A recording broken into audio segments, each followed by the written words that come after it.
maximum.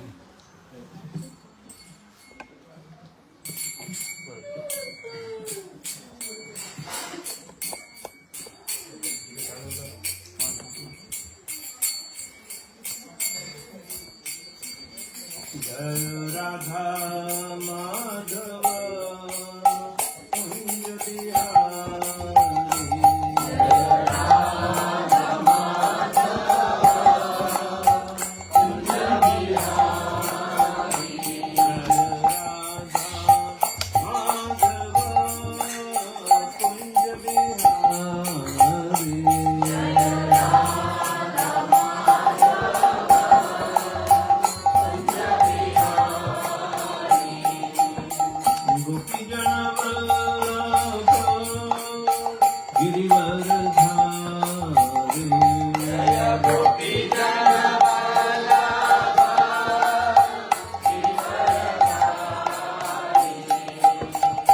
Kunja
Vedavyasapriya Prajapacharya Astottara Shata Shishimat His Divine Grace Srila Vaishnava Arvind Bhaktivedanta Swami Jagadguru Srila Prabhupada Ki Jai.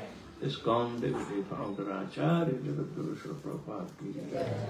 Jayam Vishnupada Paramhamsa Parivrajaka Astottara Shata Shishimat His Divine Grace Srila Bhakti Siddhanta Saraswati Thakur Maharaj Srila Prabhupada Ki Jai. Ananta Koti Vaishnava Vrinda Ki Jai. Namacharya Srila Haridas Thakur Ki Jai. प्रेम से कहो श्री कृष्ण चैतन्य प्रभु नित्यानंद श्री अद्वैत गदाधर शिवासादि गौर भक्तवृंद की जय। श्री श्री राधा कृष्ण गोपीनाथ श्याम कुंड राधा कुंड गिरि गोवर्धन की जय। ब्रज में वृंदावन धाम की जय। नवदीपमय धाम की जय। जगन्नाथपुरी धाम की जय। गंगा माई की जय। जमुना माई की जय।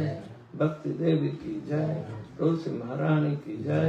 समाधित भक्तवृंद की जय। Nitai Gaur Premanand all glories to Samudhi Gaur, all glories to Samudhi Gaur, all glories to Samudhi Gaur, glories to Sri Guru and Sri Gauranga. Your Holiness Vedavyasapriya Maharaj ki Jai.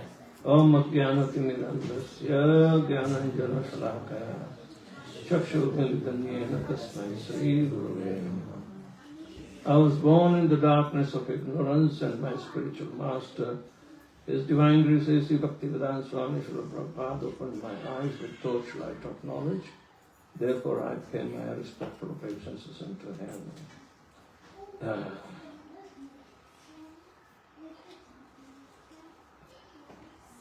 Because the jiva, or the living entity,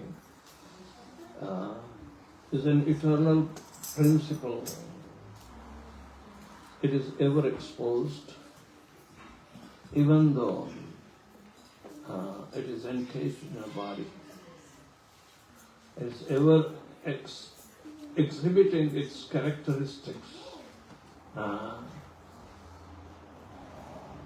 in form of a live body. He also aspires, desires, and tries to achieve fulfillment of his heart content.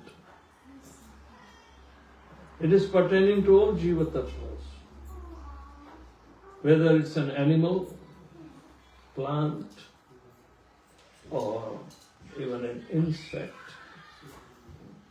Everybody is categorized as living entities.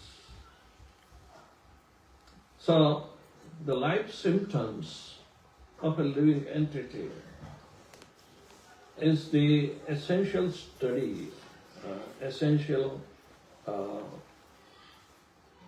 understanding to be cultivated.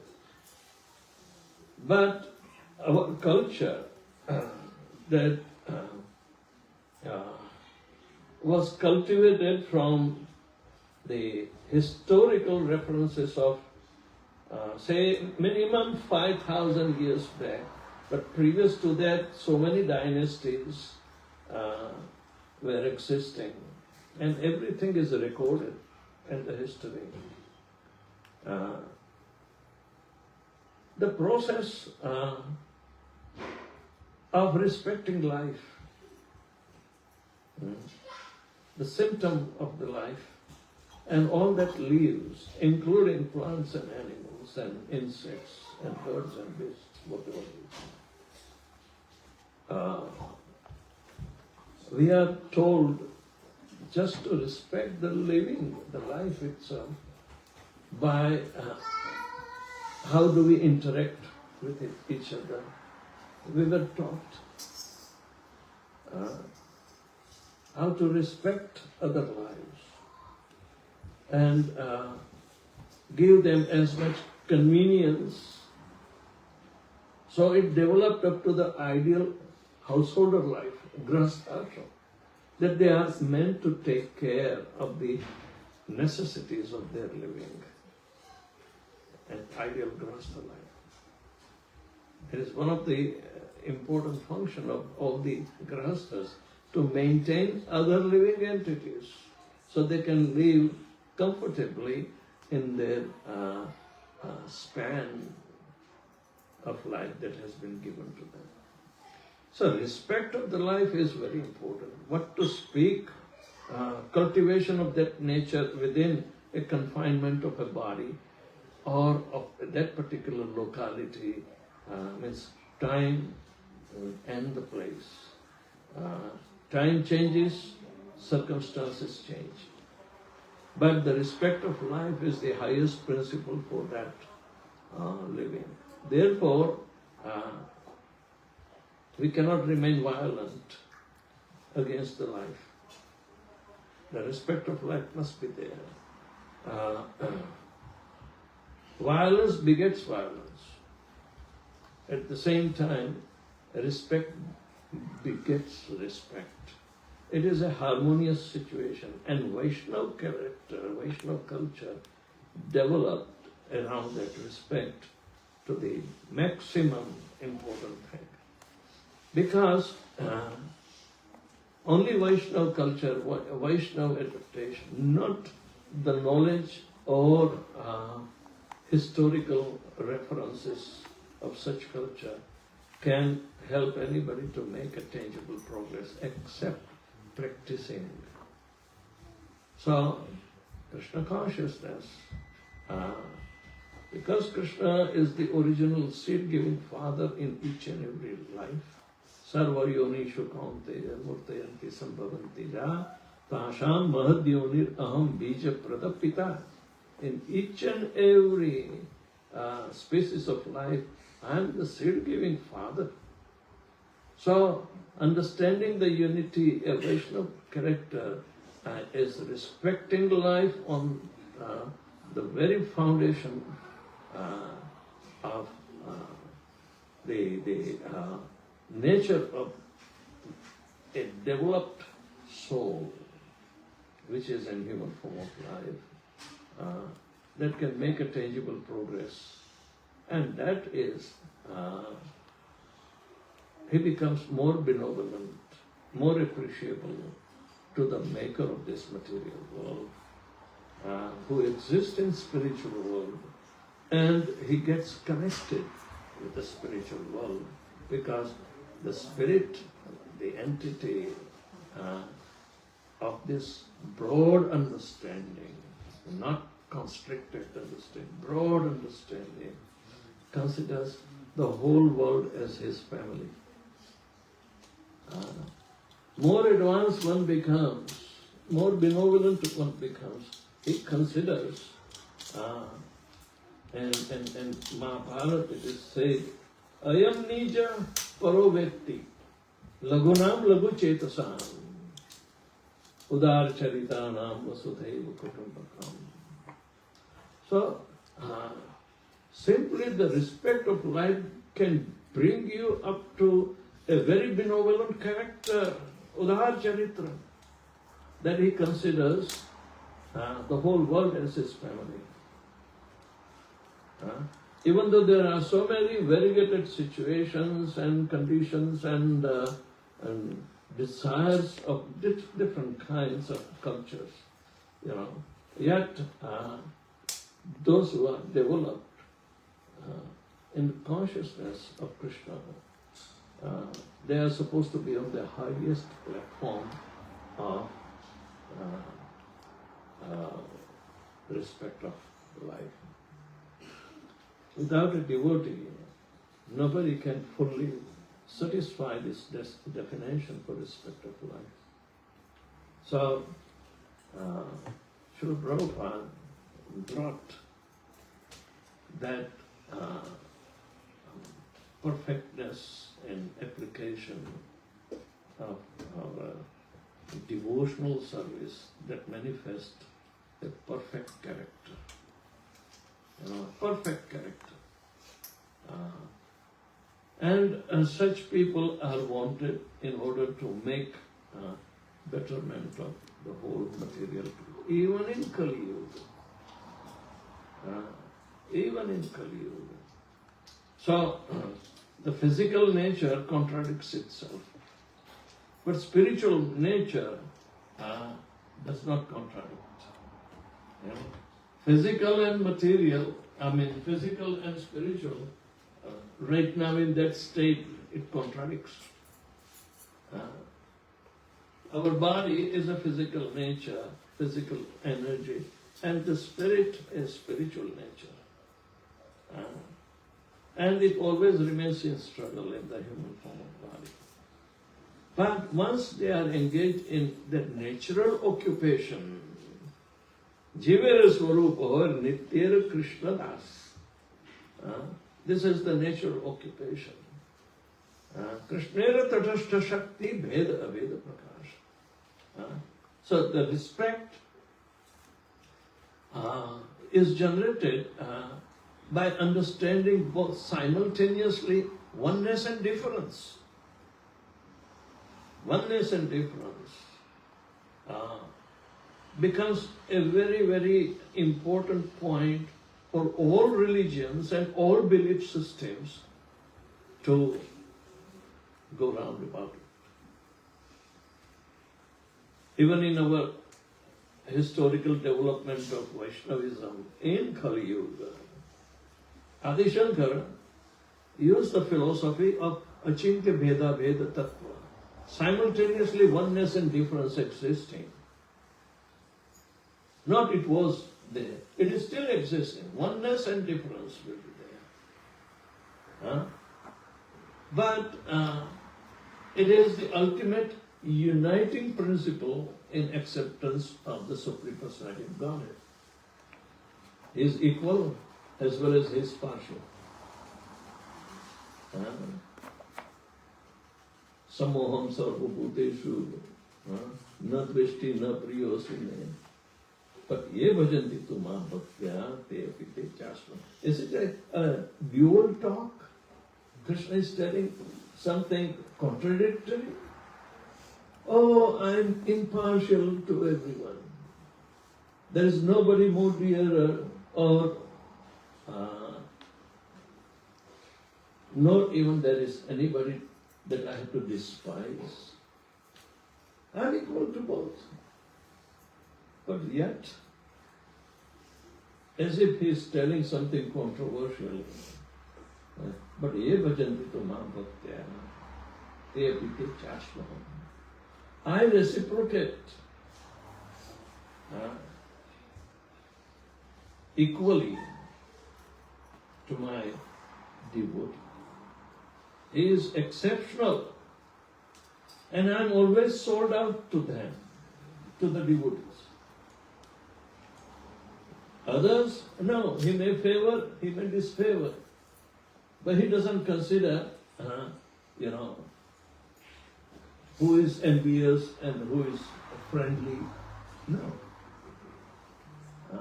It is not the criteria for Krishna, because everything is part and parcel of him. So he doesn't discriminate into the so-called categories that human society is so much divided into. But anybody can worship him on his terms, on Krishna's terms. If that kind of resolve gets, then there are every chances the world of Lord Shri Krishna's internal potential becomes open to him. Krishna becomes so benevolent. He not only gives himself, but all about himself, he also evolves. This is the unfathomable expansions of Krishna consciousness. It doesn't end. It begins as if, because we forgot, we start. So that is the beginning. But now, it is beginningless and endless. That is eternal realm of Krishna. And by mistake, we enter into the world of duality.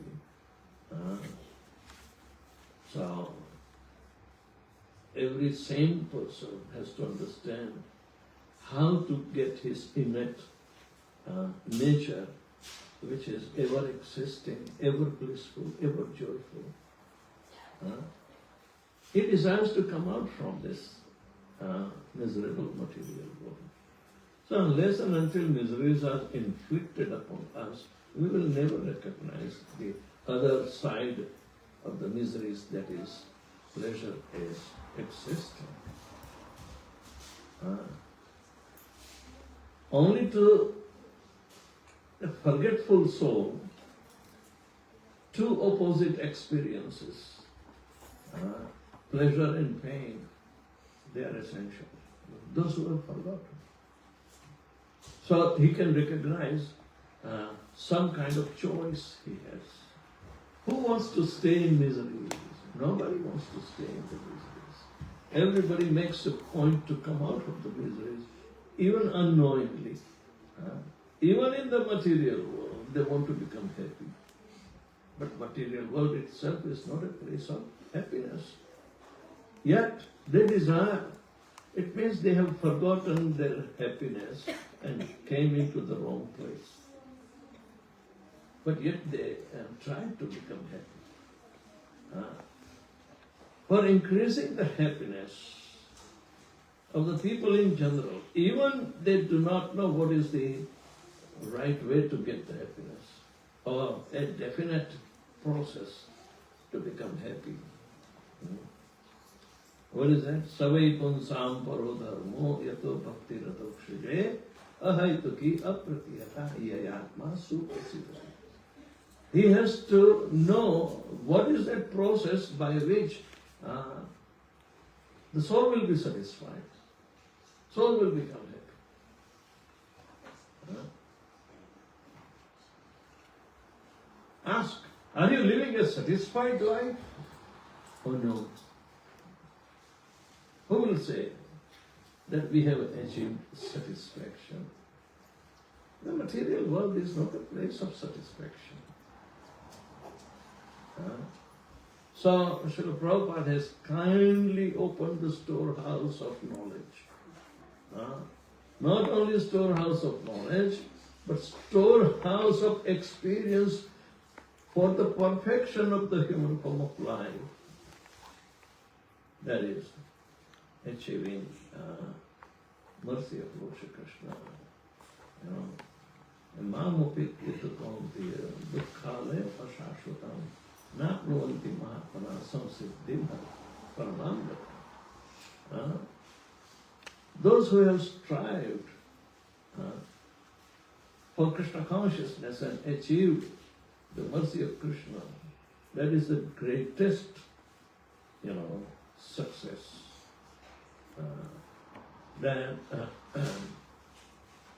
Some siddhi, some total of perfection in achieving has to come to take the shelter of Lord Shri Krishna.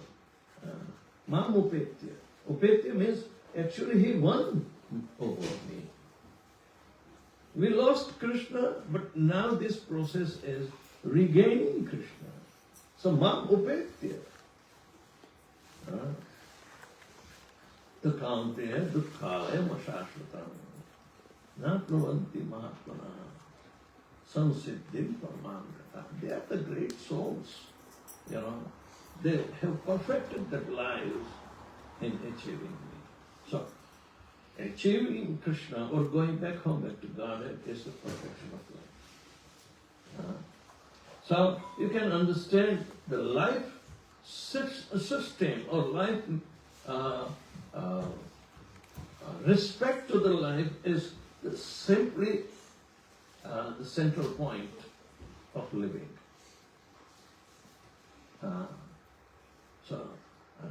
For dead material, you cannot have, some kind of equal attention. No. But for life, you can. One that lives is the life. So anyway, Srila Prabhupada gave so much to the world, and he left so much archive of his achievements. and Bhaktivedanta Book Trust has a special division of archive. Archive means it's a place where all the artifacts of Srila Prabhupada, like letters, books, words, lectures, and everything about Srila Prabhupada has been stored and protected. They have to spend hundreds of thousands of dollars to obtain a vault that will not allow anything, and any agent even to enter to destroy the records that are kept. In expressing explicit desires, Srila Prabhupada, even in the beginning, has so much value. So much value. And even though they are recorded, and there are attempts to fulfill the desires of Srila Prabhupada.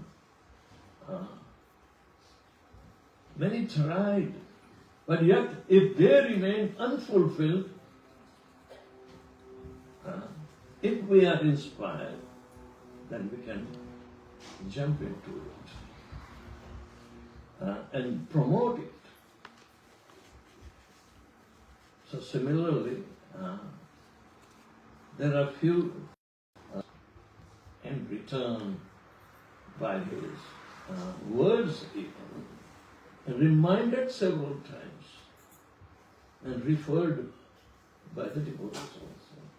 If they still remain unfulfilled, then the understanding or perceiving the spiritual potency behind it will not be manifested. So, similarly, such desires are there. And by providence I came across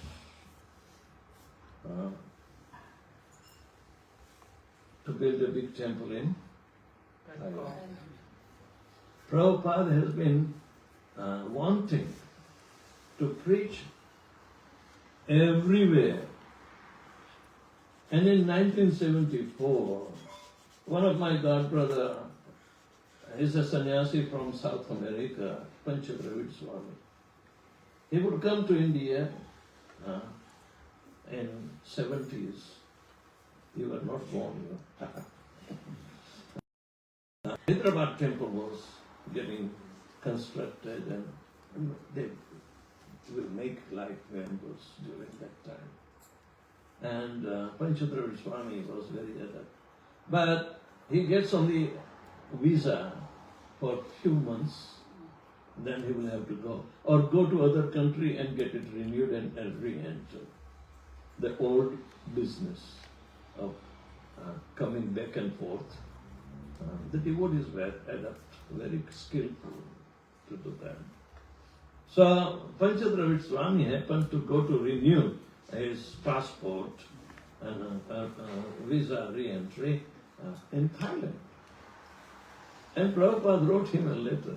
Hey Panchadravya, you stay, do not come to India, you stay there and start preaching and establish Krishna consciousness.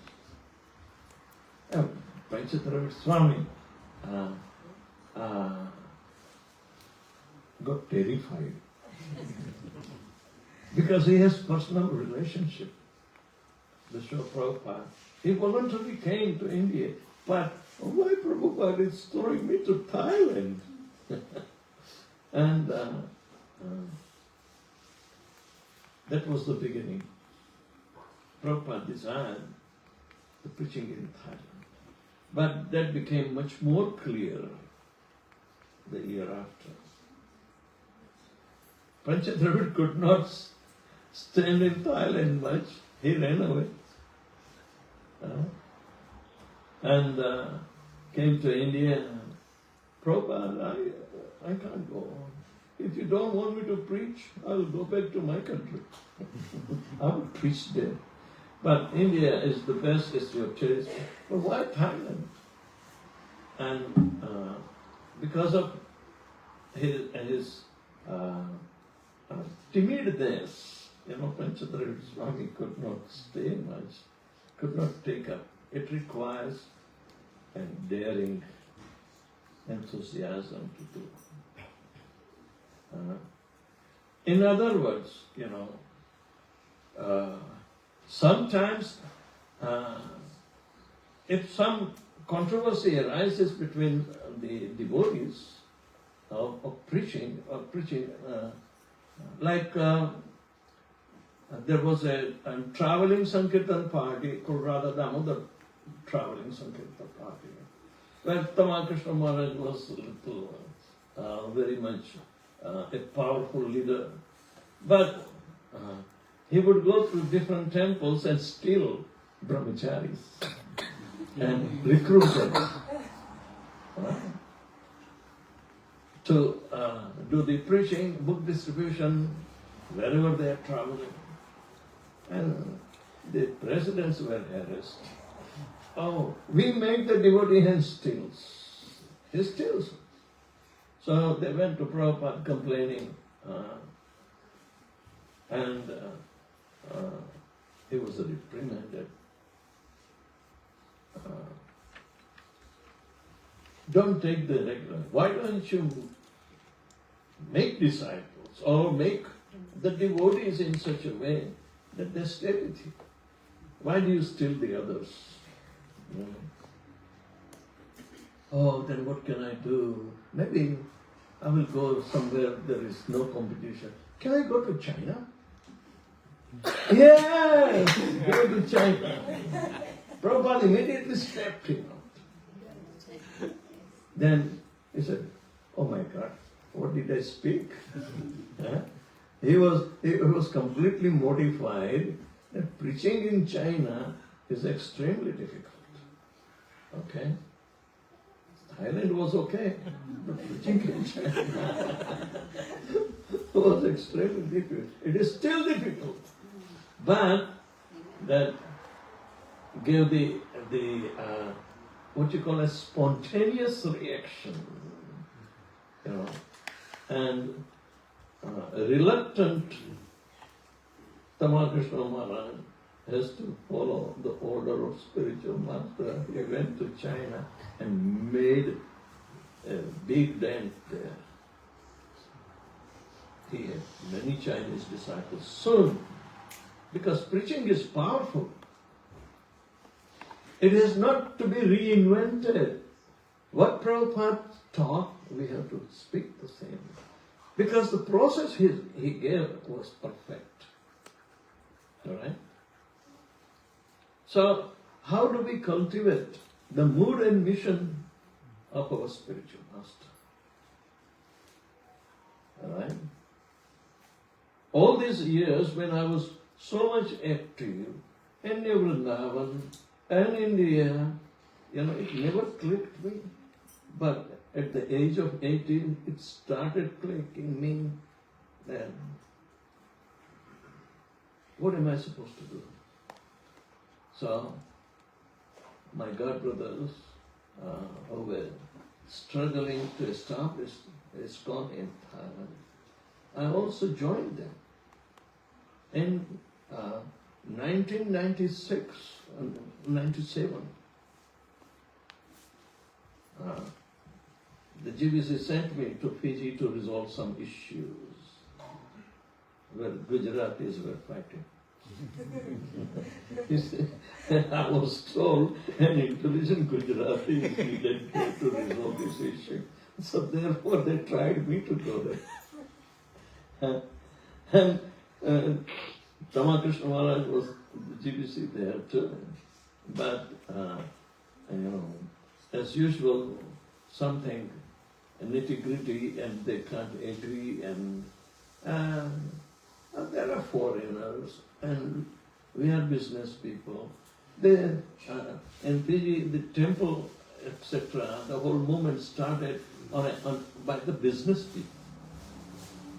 So naturally, they will calculate every nitty-gritty on the counting of money. All right? Then who controls the money? Who can give the proper order, this or that? And there started opposition. They say, oh, you can't do, oh, you do not know the local terms, oh, you cannot participate like that. You have no authority in foreign land. So even though they have been spiritually ordained to say, things happen and then we have to fizz out. So anyway, Tamakrishna Maharaj has been my mentor. He helped me a lot. So he said, you help my disciples. And I did. 2 mothers, they built up a big temple, not a small one. Very beautiful. It is I went the last time. unimaginable in ISKCON. No woman has made temples. But they were there. Fiji is a poor country. And only one was income generating because she was a doctor. And she is still maintaining by working. They don't have to beg. He is my spiritual master. So I got stuck in Thailand. We have 11 chapters in Thailand, in small rental or purchase property, but no temple. All right? And how many years? The first stopover in going to Fiji was Bangkok. So during that time I came across the population, the Hindi-speaking population, as well as the my god brothers who were struggling to preach in Thai. That everything was in process. At that time there was no Bhagavad Gita translation also. But whenever I pass through, I always make a stop over there and help them preaching, and then became regular. I would stay for months, go everywhere on all over 11 chapters throughout the land, and length and breadth of Thailand. So, because it's a Hindu kingdom, Thailand is called Hindu kingdom, the kingdom of Thailand.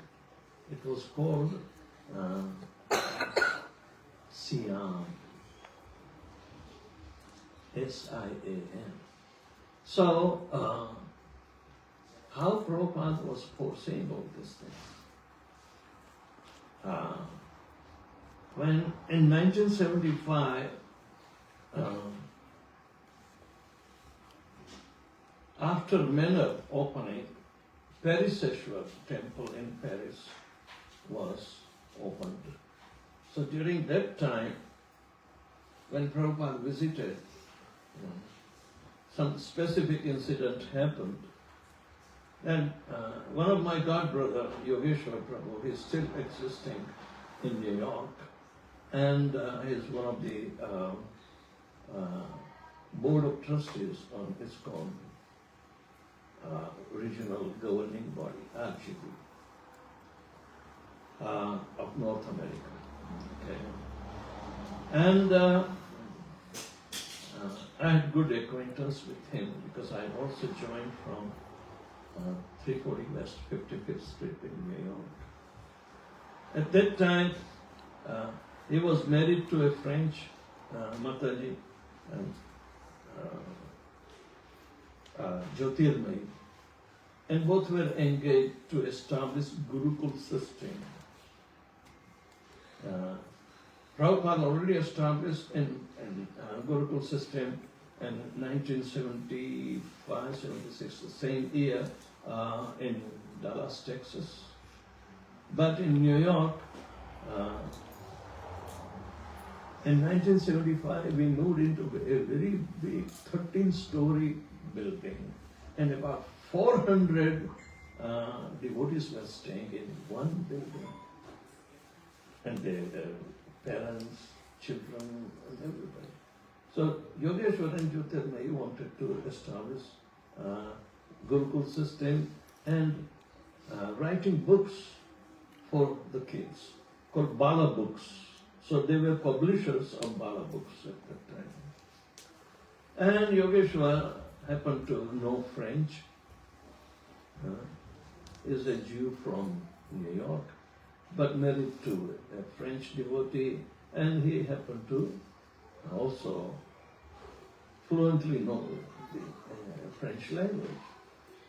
So you might have seen him in episode of Srila Prabhupada and talking to Cardinal Lou, Denis Lou, in Paris, and talking about 6 mothers. 7 mothers. And cow is one of them, and you can't eat. You have to respect the life and this and that. And that conversation became a little joking. Why? Because that father, Cardinal Deneleu, was very uncomfortable in responding to Prabhupada's questions. So anyway, Yogeshwar was also engaged in learning in publishing. So in a publishing unit, he was working, learning how to publish Bala books and other things. At that time, one Thai lady was also working in the same publishing unit.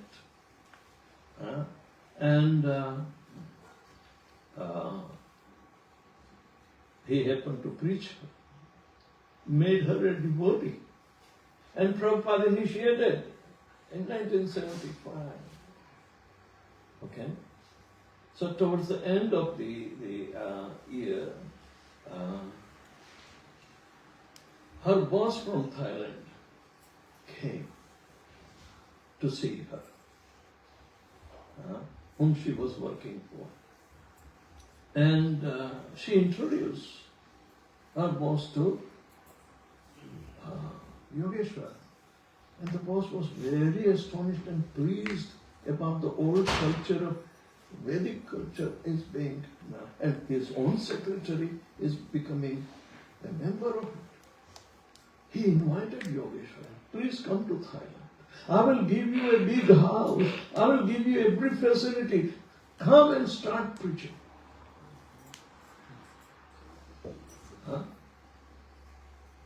And Yogeshwar says yes.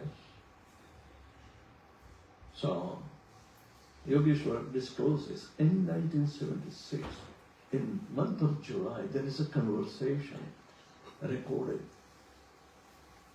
Yogeshwar, Prabhupada and Harisori. Harisori Prabhu was secretary to Srila Prabhupada at that time, and he was taking all the notes and remembrances. Very sharp intelligence and remembrance. After all, remembrance is the cardinal principle of following all creation. Remembrance of Lord Shri Krishna. So he had very stupendous, very, very firm and remembrance of Srila Prabhupada, and he jotted down in Prabhupada diaries, that series of books he published. There's nothing to manufacture, but he puts down the conversation effectively. When that boss came and he was appreciative and inviting Yogeshwar, he also left a silk cloth to give it to Srila Prabhupada. He never met Srila Prabhupada, but he was connected with Srila Prabhupada. So, understanding the system of Guru Shishya relationship, he was very cordial and respectful to Srila Prabhupada, he gave a gift of Thai silk. Alright? So Yogeshwar comes, and this record is in 1976, July. Then, in such conversation, Prabhupada receives, and Prabhupada, remember, and he says, this is, oh, it is from Thailand, Thai silk, and Prabhupada recognized it. Alright? Then, the whole story unfolds. Yogeshwar says that you already initiated one Mataji, she is living in our temple in Paris. And says, yes. And when he heard that her boss is giving us a facility, he thought, Yogeshwar, you must go immediately. You must go immediately. They already made some arrangement to speak in university and then to meet the king. You know, all the kings, subsequent kings, they call it Rama.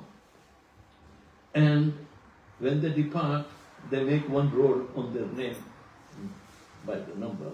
Rama 1 to Rama 10. There are the road numbers, big highways, they are called Rama 3. We were staying on Rama 3, you know, but we are nearby. So anyway, the idea is that it's a Hindu culture, and Prabhupada is glorifying that, oh yeah, it was called Siam. Siam means Shyam. They are all worshippers of Krishna. Everything is in conversation. So when that conversation fell in my hand, oh my God, this seems to be the project I have to undertake. Let's make now my worship of deity. You saw the picture of this? Oh my God. How will it come? Oh, you have to be present. Without you, you cannot see.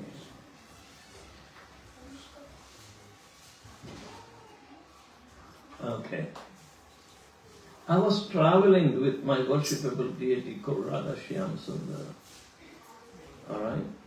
And do you know where this photograph came from? From Vancouver. I was staying in sannyasi room. I used to bring this deity, and that happened on the same year Gopalakrishna Maharaj also came. Alright? And he knows that I'm carrying the deity. Oh, did you bring your deity? Yes. And he came to see what happened, Prabhu. Stay here. Yeah. So he came to have darshan in sannyasi room. So I used to decorate. These are local flowers growing around that. Two types of flowers are there: the purple, light purple, and the orange.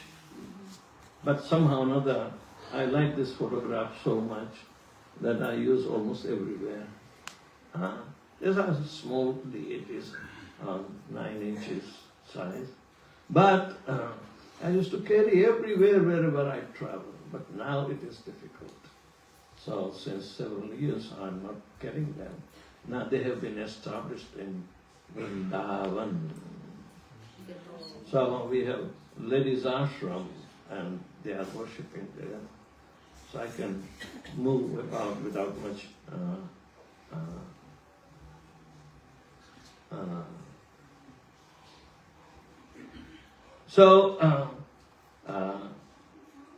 they tricked me to conceive the project.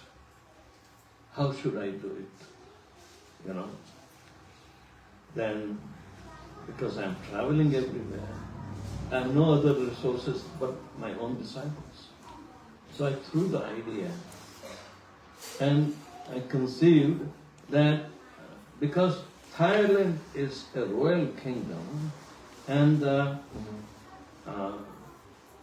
the dynasty is still going on. When you get the visa of Thailand, it's called Kingdom of Thailand. But Thailand name was given after Second World War. It was called Siam, Siam. And SIAM, which is, very pronouncing Siam. So I want to establish Radha Siam Sundar for the glory of Srila Prabhupada and Thailand. Radha Siam Sundar. And I said, okay, if it is the idea, let me shoot it. We can throw to the devotees. And if it hits the target, why not? In Hindi we say, laga to tir nahi to tukka. It's a shooting blind.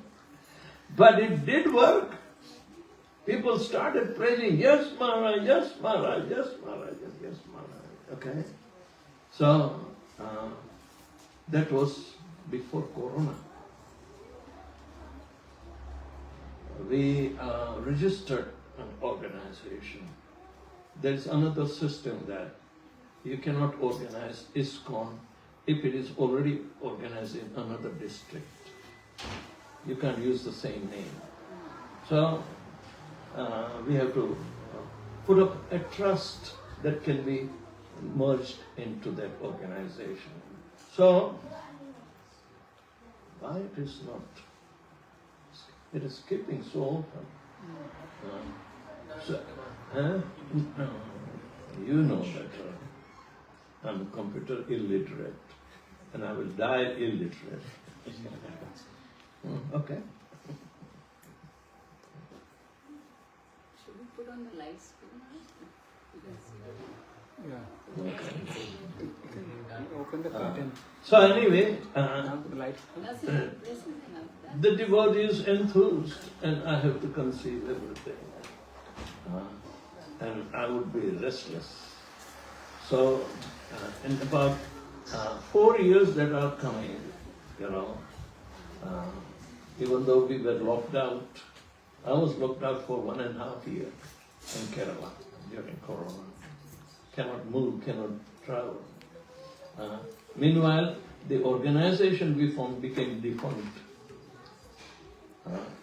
Because in Thailand, every organization has to be re-registered every 2 years to continue. So we learned our lesson, we have to revamp and do it again and this. So time lapse. But I did not put forward the project. Then I started after establishing Radha Shyam Seva. And people started. We purchased the land, 50 million Thai bahts is equivalent to 1.5 million US dollars in the first year.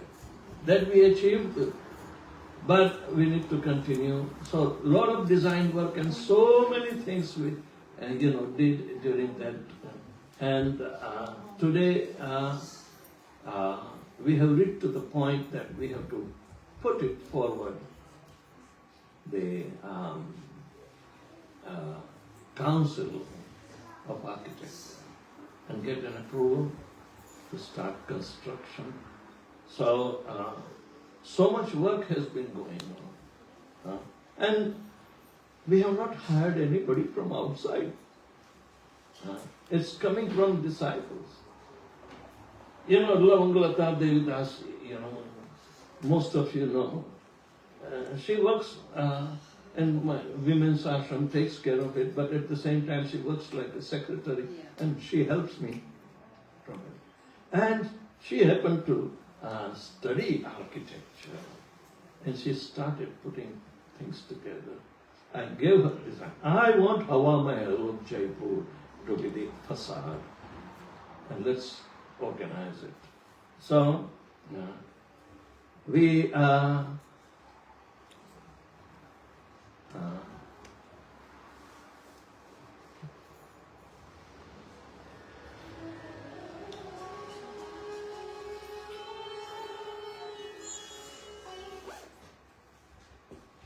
okay. Siam Mahal, not Hawa Mahal, but Siam Mahal.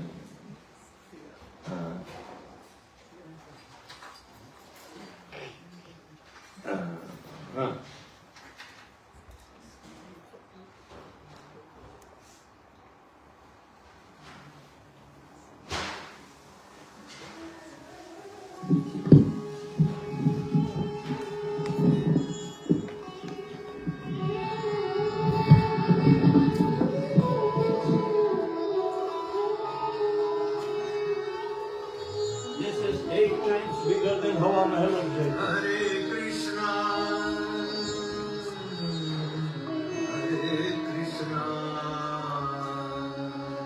Krishna Krishna, Hare Hare, Hare Rama, Rama Rama, Hare Hare.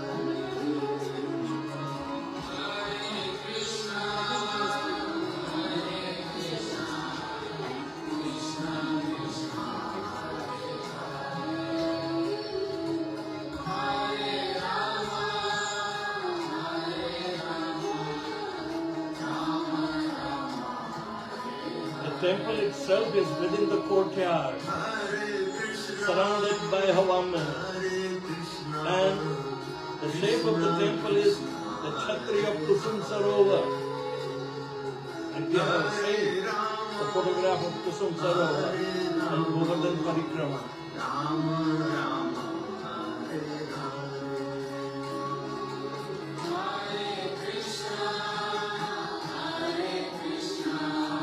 This is all done by Swami.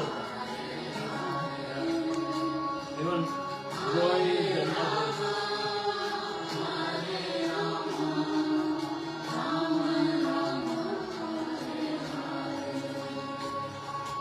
Hare Krishna, Krishna Krishna, Hare Hare, Hare Rama, Rama Rama, Hare Hare, Hare Krishna, Krishna Krishna.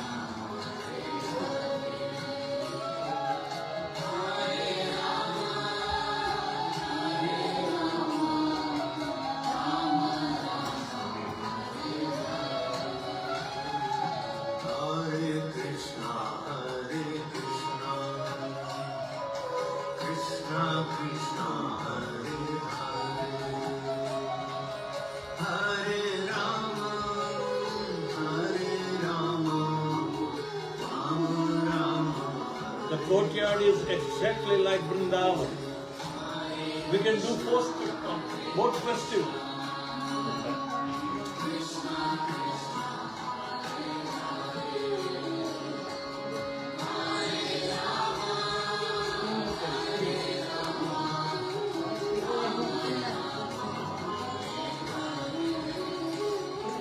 Hare Krishna,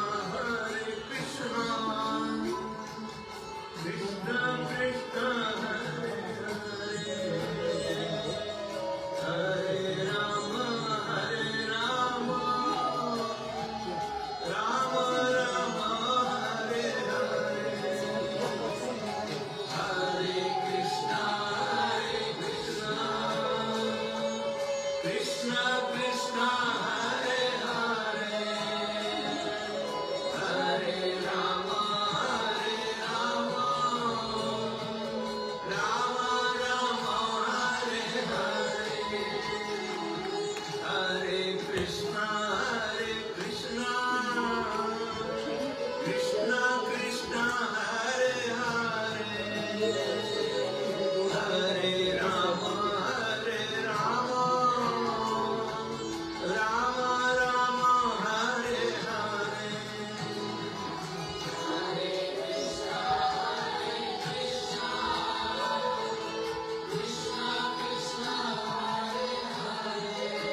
Krishna, Krishna Krishna, Hare Hare,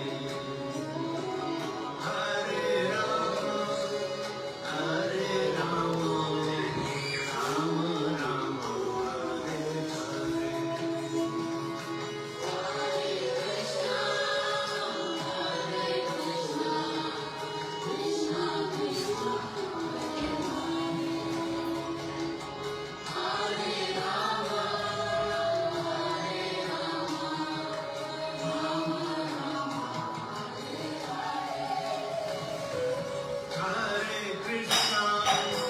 Hare Krishna, Krishna Krishna, Hare Hare, Hare Rama, Hare Rama, Rama Rama, Hare Hare. Hare Krishna,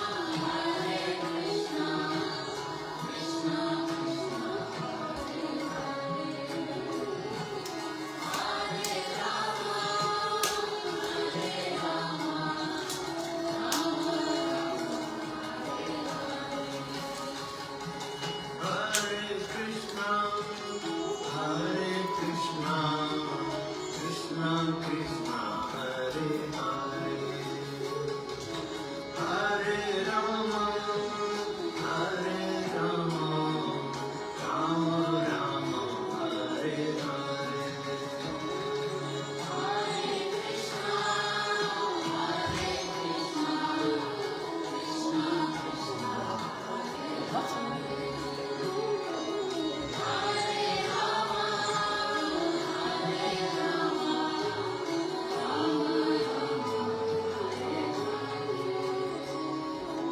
Hare Krishna, Krishna Krishna, Hare Hare, Hare Ram, Ram Ram, Hare Hare. Hare Krishna,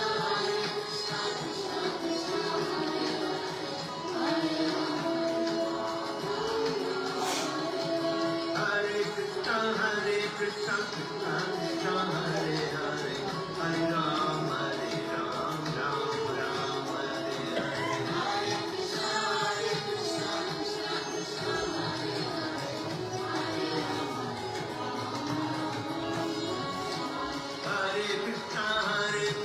Krishna Krishna, Hare Hare, Hare Ram, Ram Ram, Hare Hare. Hare Krishna,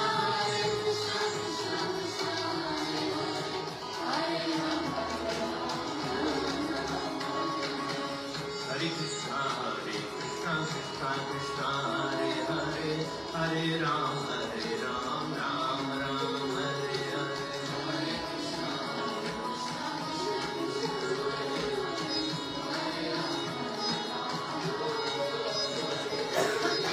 Krishna, Krishna Krishna, Hare Hare, Hare Ram, Ram Ram, Hare Hare.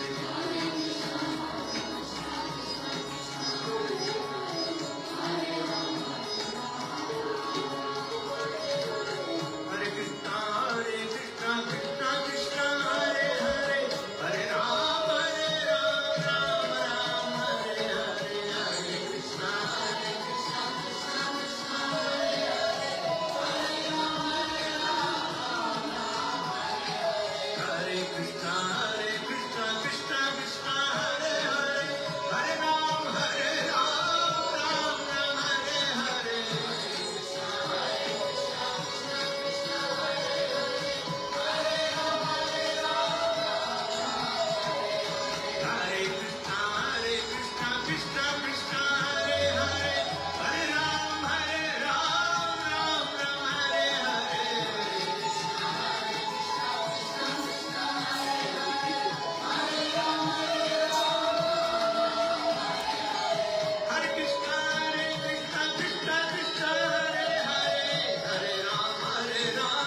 So, the pledges started coming from last year, and we were able to put up 1.5 million US for property purchase. It's about 6.6 acres, not 1 acre, but little more than half an acre.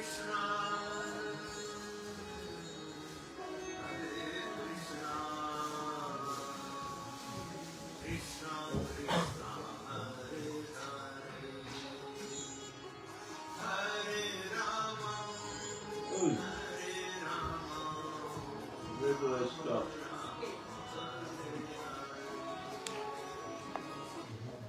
Okay.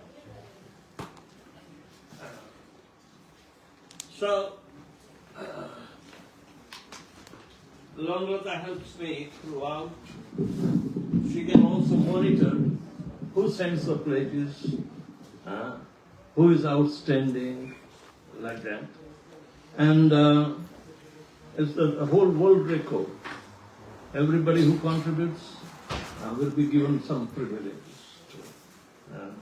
accumulated over the 5 years. That is the total project duration is. So, if we have something in hand, then it is better. It gives good response to throughout. So there are so many ways and means that devotees are now pushing that we should do this way, that way, that way, and create a kind of an activity that is spontaneously, and willfully participate. It's not compulsion. Those who want to experience the devotional service on a spontaneous level, they put their effort and desire that let's complete it. We require a little inspiration, but that can flame in a big fire. The fire of devotion, one should know how to jump in the fire of devotion. Fire of devotion has been explained in different terms in Srimad Bhagavatam. It is very powerful.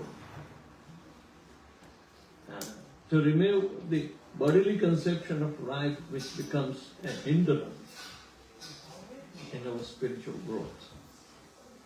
How did Uma became Sati, Lord Shiva's wife? She was attached to her family. She was told, don't go in this Daksha Yajna that he is trying to perform for the pleasure of his prestige, not pleasure of Vishnu. Yeah, but I have not seen my family members, my mother, sisters, they are all there. I want to go. I have been steady with you, but at the same time, give me a little vacation. And Shiva says, don't go. Bodily conception somehow or other drags her out and she disobeys Lord Shiva. Lord Shiva says, I know what is going to happen. So he said, his assistants, ghost goblins, and Nandi, go. You will be needed there. When she goes there, seeing her, Daksha became so much abusive of Lord Shiva. He is angry. He said, look at these uninvited people are coming from. Seeing his own daughter, his mind was so corrupt. He does not welcome. So, he said, okay, let me go to my mother. But seeing the fury of Daksha, his wife and daughters, Uma's sisters and mother, they did not respect her. So she was frustrated. Then she started arguing, fighting verbally with Daksha. Oh, you are this and you are that, you are so puffed up and this and that.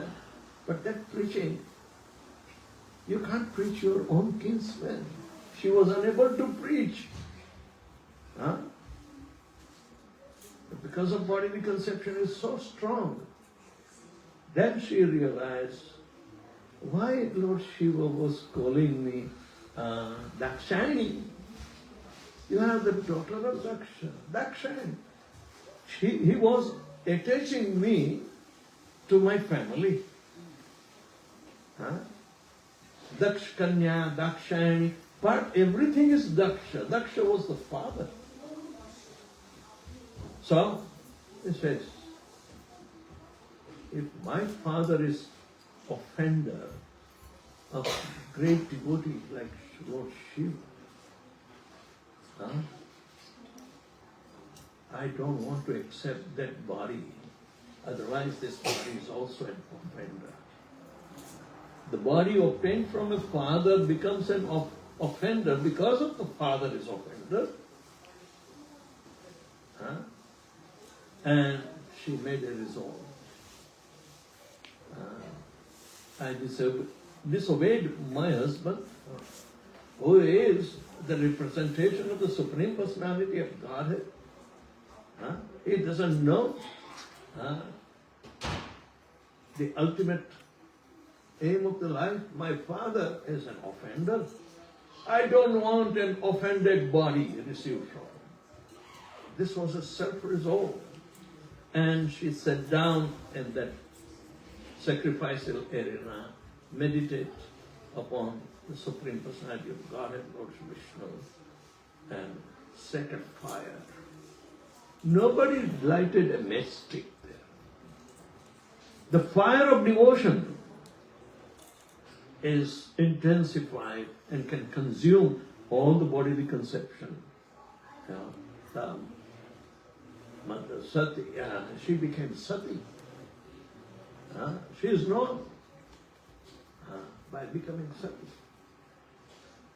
But the sati can be done only through the fire of devotion, not lighting fire and making a johar like they had practiced before. No. Spiritual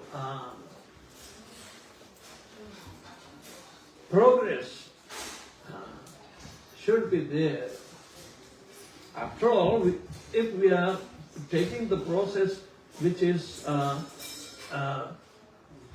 trying to get rid of bodily conception of life, minimize, as long as we are in the body, minimize the need, but increase the spiritual activity. So you will not feel vacancy in your life, because this is the permanent situation. We may not understand that the young, their mind is blowing into the world of phantasmagoria. Prabhupada says it's Alice in the Wonderland. So the young growing people, they have that kind of attraction to the material life, even knowing the principle. But it is better that let the principle become a guideline that it might be needed in their life. So at some point or other, they will be also rekindling their fire of devotion and resume where they are leaving off. Resume and make a definite progress. So this process is very purifying, but we must remain inspired to do. The spark of inspiration came from Srila Prabhupada, and if it is expressed as his desire, then that spark should be received also to rekindle another spark. Devotional service and chanting Hare Krishna Mahamantra is so contagious that it is going to affect on the other living entity. Not only humankind, but it affects even animals and plants. You have seen many such videos in the YouTube on music or chanting Hare Krishna, the dancing and milking of cow without being even touched. It is going on. What we call the spiritual reactions can affect on spiritual beings. And every living entity is a spiritual being, yet confined in the body, so they may not know it. But Krishna consciousness is the process that revives our forgotten nature. Once upon a time we were all with Krishna. But in absence of love, two things create. A separate desire out of hate, enviousness, and a separate desire that puts us into the material conception of life. Without any exception, Krishna says, Ichha dvesa samuthena dvanda mohena bharata sarva bhutani sammoham sarge yanti parantapa. Sarga means creation. Yanti, they fall into. Who is anybody here who have not been forced to take birth? But the root cause is a separate desire which has been arisen out of hate towards Krishna. Oh, we are devotees, we are not hateful. But at some extent, if we are still infested out of ignorance of Vaishnava etiquette, Vaishnava character, that is the real asset our culture has to or give to the whole world. Prabhupada cautioned in America when he was installing deities. I have come to spread Krishna consciousness in the West on the order of my spiritual master. But it is mushrooming like a cultural revolution. Cultural revolution. And if they know what am I doing, they will kill me. These are the words of Srila Prabhupada. To introduce deity worship in a non-believer country, the Christians, they hate. Because in one of the 10 commandments, it is said, thou shalt not worship a graven image before me. But they do not know who is speaking or me. They do not understand, they have not seen, they have not experienced, they have not conceived even that personality of God. But yet they go on blind words. They do not understand what is meant by graven image. Yes, we agree with them. We agree with them. Graven image means Murti Pujak. We are not Murti Pujak. We do not worship graven image, but we worship Vigraha. The difference between different kinds of bodily conception. Vigraha means one that is capable to exchange your sentient feelings, means internal feelings, sentient feelings, and that must be spiritual. So therefore we must know how to develop sentient feelings, and we are given opportunities to cultivate. The second initiates those who are engaged in worship of the deities. They have been taught, be respectful, always remain obedient, follow all the etiquette that is to be done on the altar, never think sideways or never talk or quarrel with other pujaris, this and that, and after a puja, beg your forgiveness immediately. Then you come out, but then behave just like you were behaving so obediently with your congregation. If it differs, then what your puja have done, it won't reach to Krishna. This is explained in Srimad Bhagavatam by Kapil Dev to Mother Devahuti about the devotional service. So we have to learn. It's not an automatic thing that, you are initiated, so therefore everything will be okay. Now that is done. No. It is the beginning, not the end. To initiate means to begin. So in this way, we try to mold our life in favor of Srila Prabhupada's desire to continue the institution of International Society for Krishna Consciousness. So, thank you very much. Anybody has any question or comments? And what is that? Surprise coming. Oh, surprise is coming. Yes. Okay.